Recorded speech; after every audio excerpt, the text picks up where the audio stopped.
कर्म तुम करते हो, लेकिन कर्म का फल भगवान नहीं देता और तुम भी नहीं ले सकते हो। कर्म का फल कर्म स्वयं दे देता। फिर चाहे जितना बचने की कोशिश करो, इंडिया छोड़ के अमेरिका जाओ, ये कर्म फल देने के लिए तुम्हारे साथ ही रहता है और देकर ही मानता है, उधार खाता रखता ही नहीं। कर्म का फल, और कर्म से ही भाग्य बनता है। भाग्य आकाश से नहीं टपकता है, 5 चीज़ों से भाग्य बनता है। आज खुलासा बता देता हूँ, जिसको इच्छा हो भाग्य बनाए, इच्छा हो भाग्य बिगाड़े। सत्कर्म से सौभाग्य का निर्माण होता है, दुष्कर्म से दुर्भाग्य का निर्माण होता है। चरित्रवान बनने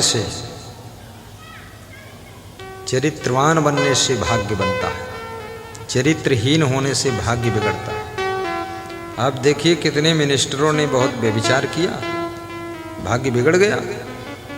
भौरी कांड में राजस्थान के 4 मिनिस्टर सस्पेंड हुए थे, आज भी भटक रहे हैं। उसमें 2-1 हमारे भी प्रेमी थे। हमने कहा बहुत बढ़िया, भंवर चक्कर में फंस गए तुम। और भंवरी चौरी और मौरी ढौरी इसमें कुछ है थोड़े। ये तो बहुत लोग मूर्ख है ना, किसी का मुंह देखकर मोहित होना। मुंह को क्या करोगे, चाटोगे? बहुत लोग चाटते भी हैं। मैंने फिल्म के एक्टरों को देखा, वो एक्टर और एक्टरनी दोनों मिलकर नाकम नाक मिलाए। नाकम, हमने कहा बस दोनों भैंस बने, थोथुन मिलाए रहे। क्या मूर्खता का काम फल। अरे इतनी बदबूदार नाक बहती है, उसको तुम नाकम नाक जोड़े। बैठा आदमी, कोरोना चल रहा है, दूर रहो। कोरोना ने भी सिखा दिया है टच मत करो। सिखाया कि नहीं सिखाया? तो शुद्धि सत्संग से मिलती है। चरित्र और स्वभाव, स्वभाव से भाग्य बनता है। सुंदर स्वभाव, स्वभाव सुंदर बनाने में कोई पैसे नहीं खर्च होते हैं, लेकिन सुंदर स्वभाव से भाग्य का निर्माण होता है। स्वभाव का बहुत बड़ा प्रभाव है जीवन में। राम का स्वभाव कैसा था? मुस्करा कर रहना। कृष्ण का स्वभाव कैसा था? हंस करके जीना। अब तुम अपना स्वभाव देख लो कैसा है। कितने लोग तो 10-10 साल से तो हंसे ही नहीं, ना जाने कहाँ फंसे। हंसते ही नहीं। पड़ोसी हंसता है जब, तो की तरफ घूर के देखते, ये खीसे काहे काटते, तो तुम्हें मना कौन करे? हंसो या ना हंसो, खुश रहो या ना खुश रहो, ये दुनिया जैसी है वैसी रहेगी। तुम्हारे मुंह ऐंठने से दुनिया में कोई बदलाव होने वाला नहीं है। ये सब रावा ढाबा ऐसे ही चलता है। इसमें कोई सोचे पूरा कंप्लीट हो जाए हमारा घर, तब एक साथ हंसेंगे। कंप्लीट कभी होगा ही नहीं, ना सब काम पूरे होंगे। जिंदगी पूरी हो जाएगी, काम पूरे नहीं होंगे। इसलिए खुश रहना चाहिए। माइक की आवाज कम आ रही है। वाह, कल ठीक थी? हाँ कल ठीक थी, आज कुछ है दबी, पता नहीं कौन दाबी दी से।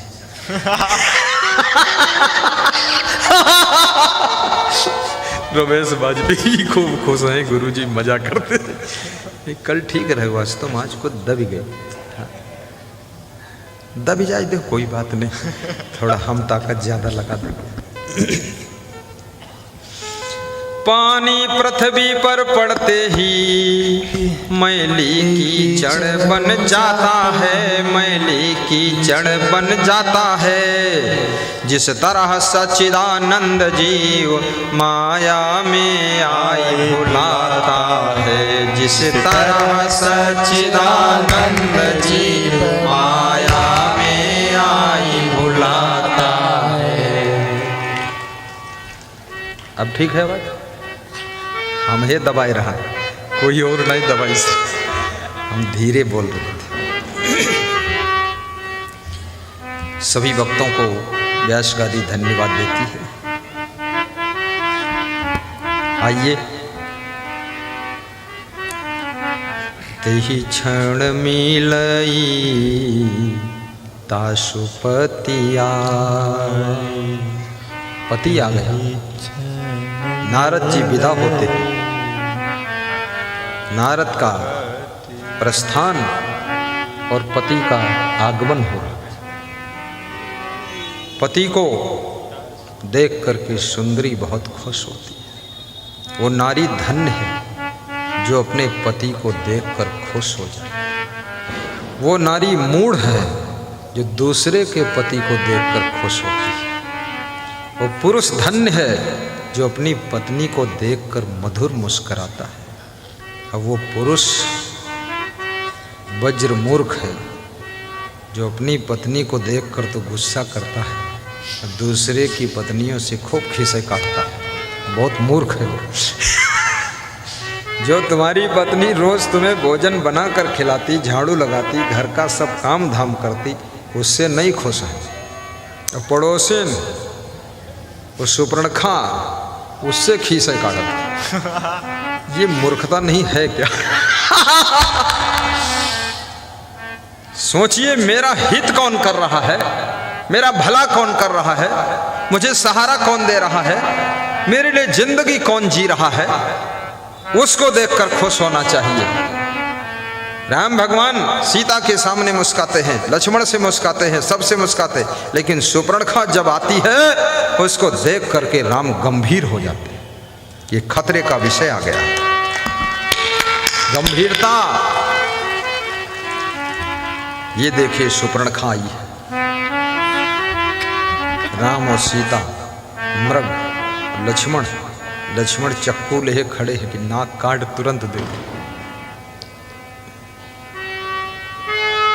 इस नाक का सवाल नहीं है, आपके इज्जत की नाक, सम्मान की नाक का सवाल है। ये नाक तो छोटी है, बड़ी है, मोटी है, पतली है, जैसी है तैसी है, इसकी कोई, लेकिन आपके किसी भी कृत्य से, किसी व्यवहार से, किसी बातचीत से, किसी भी स्वभाव से, आचरण से आपके घर की इज्जत की नाक कभी कटनी नहीं चाहिए। सम्मान की नाक हमेशा ऊंची रहनी चाहिए। बोलिए सद्गुरुदेव की जय। तेहि क्षण मिलई ताशुपति आवा, लखिस क्रोध यस बचन सुनावा।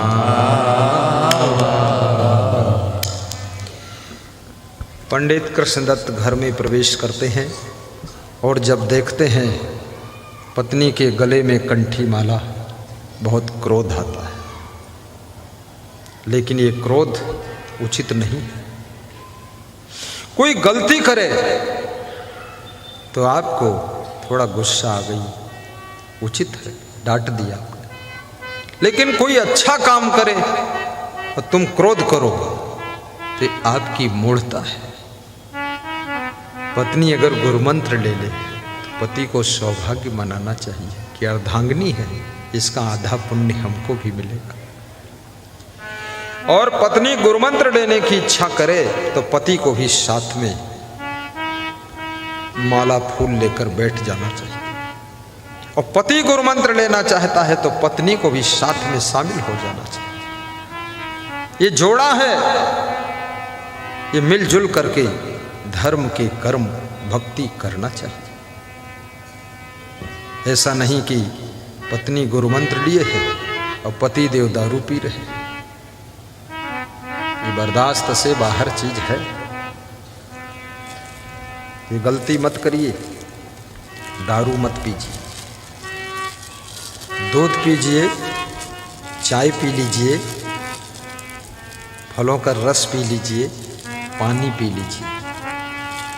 और पीना ही है तो सत्संग का अमृत रस पी लीजिए। अमृत रस, ये सत्संग का ये बहुत बड़ा रस है। ये शराब क्यों पीते? शराब पी करके कोई बलवान बन नहीं सकता।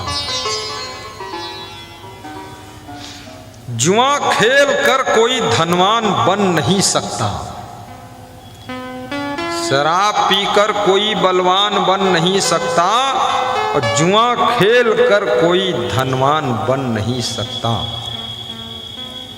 अटल सत्य नियम है संसार का, बिना गुरु कृपा के कोई महान बन नहीं सकता, महान बन नहीं सकता। बोलिए सद्गुरुदेव की जय।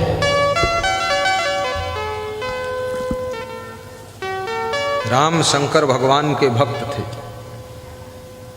रावण भी शंकर भगवान का भक्त था। लोग प्रश्न पूछते हैं फिर रावण हारा क्यों, राम जीते क्यों? तो राम ने कहा है हम दोनों शिव को मानते थे। रावण भी समय समय पर शिव का जप करता था, ऐसी आंखें बंद करके बैठता था, ओम नमः शिवाय, ओम नमः शिवाय। रावण।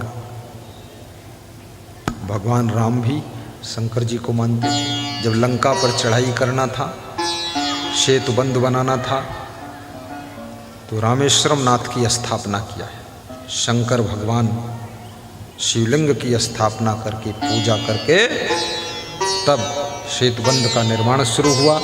फिर लंका में प्रवेश हुए। अब उधर भी शिव पूजा चल रही, लंका में रावण कर रहा है और राम इधर, दोनों एक ही भगवान। राम बहुत बुद्धिमान थे। राम ने सोचा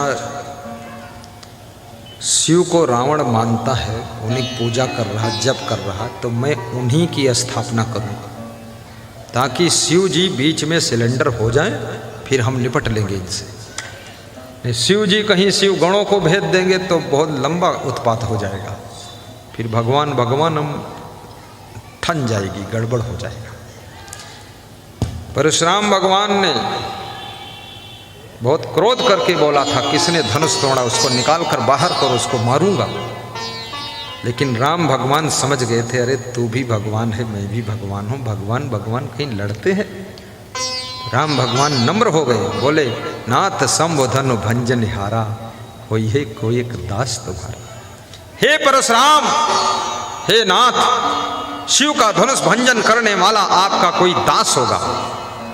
राम ने ये नहीं कहा मैंने तोड़ा है क्या कर लोगे। अगर ये कह देते तो परशुराम जोशीले थे, क्रोधी थे, वो लपटा लपटी कर देते तुरंत, मतलब समझदारी कम थी थोड़ा, लेकिन भगवान थे, ठीक है। क्योंकि परशुराम ने गणेश भगवान से पटकी पुटका बहुत किया था, गणेश जी का दांत टूट गया था, और गणेश ने भी मारा तो लुढ़क के गिर गए बुढ़ापे में। अब कहाँ तक तुम जवान बने रहोगे, लेकिन वो गिर जाए चाहे हड्डी टूट जाए, पर बर्दाश्त नहीं होता। इसलिए परशुराम के इतने मंदिर नहीं मिलेंगे, उनकी पूजा नहीं होती, क्योंकि क्रोध का उनमें अवगुण था। और एक गुण बहुत बड़ा था परशुराम भगवान में कि वो ब्रह्मचारी थे, बाल ब्रह्मचारी, अति क्रोधी, विश्व विदित क्षत्रिय कुलद्रोही, बहुत क्रोधी थे। परिचय देते थे, बता देते थे मैं बाल ब्रह्मचारी हूँ, लेकिन बहुत क्रोधी हूँ, संभल कर बात करना, नहीं तुरंत झापड़ मार दूंगा तुम्हें। पहले से एडवांस बता देते थे। जैसे एडवांस आदमी बता दे कि मैं घमंडी हूँ तो लोग सब सावधान हो जाएंगे, और ना बताए और कहीं उसके घमंड को चोट लग जाए तो सबको पीट पाट दे, क्या फायदा। परशुराम परिचय दे देते थे। लेकिन राम ने अपनी नम्रता से परशुराम को भी विनम्र बना दिया। लास्ट में परशुराम राम से क्षमा मांग रहे हैं, अनुचित वचन कहेऊं क्षमा क्षमा मंदिर क्षमा हूँ क्षमा मंदिर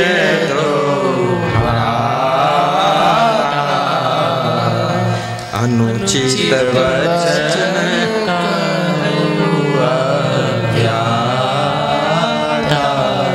अनुचित वचन कहेऊं अज्ञाता। परशुराम कहते हैं, हे राम, मैंने आपको अनुचित वचन कहा। हे लक्ष्मण, तुम दोनों भाई क्षमा के मंदिर हो, मैं दोनों भाइयों से क्षमा मांगता हूं, मुझे क्षमा करो। कही जय जय जय रघुकुल के तू, भृगुपति गए बनहि तप हे तू। कही जय जय जय रघुकुल, जोर से गाओ, याद करो चौपाई। बोलत कहना है गुनगुना था, भूल जात का, इतना कम बुद्धि की तुरंत ही भूल जाता। कमाल कर दिया तुमने। पूरी रामायण में जितना हमें सब याद है, कभी किताब से हमने याद ही नहीं किया। जिससे सुनन उससे नहीं याद कर लेते। कोई मंदिर में गन देखें कुछ लिखा वही याद कर, और हम गाई थे, तुम पाछे से झोरा झंडा डार देते, बस भूल गवा तुरंत ही। हाँ, थोड़ा बुद्धि पर जोर डालो। अरे ये माया जाल जंजाल, ये राबा ढाबा सब चलता रहता है, कहाँ तक इस माया मोह में फंसे रहोगे। गाइए। कहीं जय जय जय रघुकुल के तू, भृगुपति गए बनहि तप हे तू। हे राम तुम्हारी जय हो, हे राम तुम्हारी जय हो, जय हो, जय। जो परशुराम कहते थे जिसने धनुष तोड़ा उसको मारूंगा, वही परशुराम अब भगवान श्री राम की जय जयकार बोल रहे हैं, क्षमा मांग रहे हैं। याद रखना, आपके अंदर अगर प्रतिभा है, व्यक्तित्व है, वास्तविकता है, सच्चाई है, प्रभाव है, सुंदर स्वभाव है, तो एक ना एक दिन जो लोग आपका विरोध करते हैं वो भी लाइन पर आकर के साथ में जुड़ेंगे।